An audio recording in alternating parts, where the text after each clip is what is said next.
ভাই আমাকে পছন্দ হইলে নেন, না পছন্দ হইলে ফাইন। এত মিটিং মিছিল করতে পারবো না।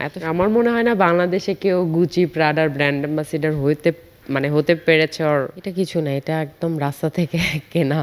নায়িকা হলেন না কেন?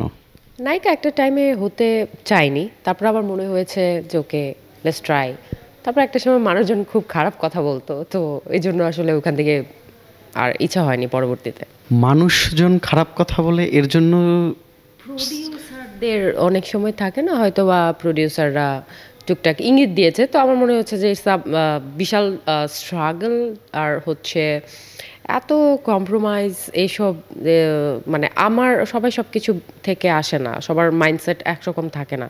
আমি খুবই অনেস্ট মানুষ, আমি আসলে লাইফে সবসময় ভালো থাকার চেষ্টা করেছি। আমার কাছে যে জিনিসটা করে ভালো লাগে ওইটাই আমি করার চেষ্টা করেছি। আমার জন্য জরুরি না সিনেমা করা, সিনেমা না করলেও চলবে, সমস্যা নেই। বাট আমার কাছে মনে হয়েছে না না, মানে এত এফোর্ট দেওয়া বা হয়তো বা মানে এখন তো তাও সিনে ইন্ডাস্ট্রি অনেকটা ঘুরে দাঁড়িয়েছে। আর আমি আরও আরও আগের কথা বলছিলাম, মনে হয়েছে যে আসো বসে মিটিং করতে হবে বা এত কিছু না। ভাই আমাকে পছন্দ হইলে নেন, না পছন্দ হইলে ফাইন। এত মিটিং মিছিল করতে পারবো না, এত সময় নাই তো। আপনি গলায় যে এটা পড়েছেন, এটা হচ্ছে টাইটানিকের যে রোজ যেটা পড়েছিল ওই আদলের মনে হচ্ছে।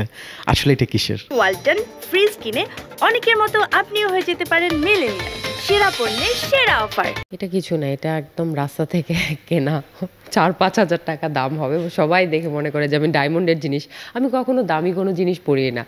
আর আমার কেন জানি আমার মনে হয় যে দামি একটা জিনিস পরার চেয়ে 5টা, হ্যাঁ একটা জিনিস শখ করে মানুষ করতে পারে, দ্যাটস ডিফারেন্ট। বাট আমাদের তো প্রতিনিয়ত কাজ করতে হয় আর প্রচুর প্রোগ্রামে যেতে হয়, এটা করতে হয়, তো আমরা তো কিনে দামি জিনিস শেষ করতে পারবো না। তো সস্তা জিনিস কেনা ভালো, অনেকগুলা কেনা ভালো। এটা বলতেই আসলে কি ভালো লাগে না, সত্যি এই প্র্যাকটিসটা লাইফে করা যায়? ব্র্যান্ডের একটা যে মানে বিড়ম্বনা আছে, আপনি কি মনে করেন? কারা দেখাবে ব্র্যান্ড? যারা ছোটবেলা থেকে ব্র্যান্ড পরে নাই, হয়তো বা তারা নতুন শিখছে, ওই জন্য ওরা ব্র্যান্ডটা শো করে যে দেখেন দামি ঘড়ি, দামি এটা। যারা দেখেছে ছোটবেলা থেকে, আই ডোন্ট থিঙ্ক যে তারা এগুলো শো অফ করে। আর আপনি মানুষ কেমন সেটা ইম্পর্টেন্ট। আপনি কি কাপড় পরেছেন ব্র্যান্ডের নাকি নন ব্র্যান্ড, দ্যাটস নট ইম্পর্টেন্ট। আপনি মানুষকে ভালো কিছু করতেছেন কিনা, সোসাইটিতে ভালো কিছু করতে পারছেন কিনা, ওইটা জরুরি। ব্র্যান্ড দিয়ে আসলে এটা মানে বলিউডে হলিউডেও তারকারা ব্র্যান্ডের জিনিস পরে, ওনারা কি কখনো দেখেছেন শো অফ করে যে এটা সেটা? হ্যাঁ, একটা হচ্ছে যে ব্র্যান্ড অ্যাম্বাসিডার। আমার মনে হয় না বাংলাদেশে কেউ গুচি, প্রাডার ব্র্যান্ড অ্যাম্বাসিডর হতে পেরেছে ওর হতে পারবে সামনে। I don't think so, I am not sure.